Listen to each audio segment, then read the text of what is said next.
อ่อนตะเวนสิตกดินเพื่อความปลอดภัยของทุกคนเองแต่ถ้าหากว่ามีชาวบ้านคนใดหลงเข้าไปในถิ่นของผีแม่ยานั่นให้ระวังแขนและขาไว้ให้ดีเพราะผีแม่ยานั่นมักสิจับแขนและขาของมนุษย์เป็นส่วนใหญ่แต่ถ้าหูแล้วว่าหลงเข้าไปในเขตของผีดุให้เฝ้าหาทางออกมาโดยด่วนจังสี่กะจีใกล้ๆแน่เว้ยจังหน่อยกับพ่อได้มีบอลทำมาหากินแน่วันเวลาผ่านไปหลายเดือนของป่าและสัตว์ป่าก็เริ่มบ่มีให้ล่าแล้วเพราะสัตว์ป่าส่วนใหญ่ก็จะหนีเข้าไปในป่าลึกบอนที่ผีแม่ย่าอาศัยอยู่เพราะบ่มีชาวบ้านคนใดเข้าไปล่าในเขตนั้นหลายวันผ่านไปชาวบ้านก็ตกอยู่ในสภาพอึดหิวคือเก่าเพราะบ่มีของป่าเหลือแล้วต่างคนก็ต่างล่าเพื่อเอาชีวิตรอดแต่ตัดภาพมาตอนนี้บ่มียังให้ล่าแล้วทางสัตว์ป่าทางของป่าก็บ่มีให้พวกเขาพอได้ประทังชีวิตแล้ว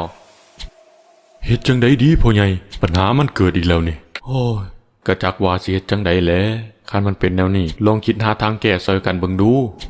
คันสั้นเอาจังสี่บ่พ่อใหญ่เคยว่าไว้ว่าพี่แม่ย่ามักสิจับแขนของเหยื่อเป็นหลักคันสั้นเฮาก็ไปตัดเอาบ้องไม้ไผ่มาซุกใส่แขนไว้บาดถึกผีจับได้เฮาก็ถอดแขนออกจากบ้องไม้ไผ่แล้วก็เฝ้าหนีโอ้ยความคิดโง่ๆเนาะมึงเนาะผีมันก็มีตามันก็เห็นตัวตอนมึงถอดแขนออกนะบ่เห็นดอกกูลืมบอกชูว่าเวลาผีมันจับเหยื่อได้มันมักสิแนมเบิ่งตะเวนโดยบ่สนน้ำเหยื่อที่จับได้ฉะนั้นนี่อาจสิเป็นจุดอ่อนของผีก็เป็นได้คันสั้นก็เอาตามนี้เด้อถ้าไผสิเข้าไปในป่าลึกให้ไปกันหลายๆคนและก็ตัดเอาบังไม้ไผ่ซุบใส่แขนไว้เพื่อความปลอดภัยและเพื่อหลายคนอาจสิช่วยเหลือกันได้โอเคตามนั้นหลังจากนั้นพวกเขาก็ได้เฮ็ดตามแผนที่ได้ตกลงกันไว้และก็ได้เข้าไปในป่าลึกลองเบิงห้อยจ้องมันเป็นตาสิรอดอยู่บ่ละจ้องเป็นตาสิรอดกับเมื่อบ้านอยู่บ่ละเฮานี่มึงเชื่อกูนี่กูคำนวณมาแล้วรอดแน่นอนรอดจักเปอร์เซ็นต์ละจ้อง2โอ้200ผู้บ่แล้ว2%นี่ละโอ้ยกูละว่ามัน200โอ้ยเป็นตารอดอยู่บ่น้อชีวิตกูนี่กูเริ่มคิดฮอดแม่กูแล้วได้บาดนี่โอ้ยมึงอยากกินนมฉันบ่จังกินฮอดแม่นะ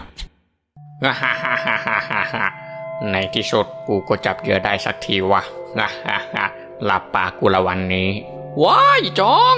มึงถึงผีจับแล้วกูไปก่อนเด้อเดี๋ยวปั้นมึงอย่าเฝ้าไปถ้าเบิ่งนี่ก่อนนี่มึงเบิ่งนี่ออกได้แล้วอ้าวออกได้แล้วก็เผาไปติล่ะมึงจะอยู่เห็นหยัง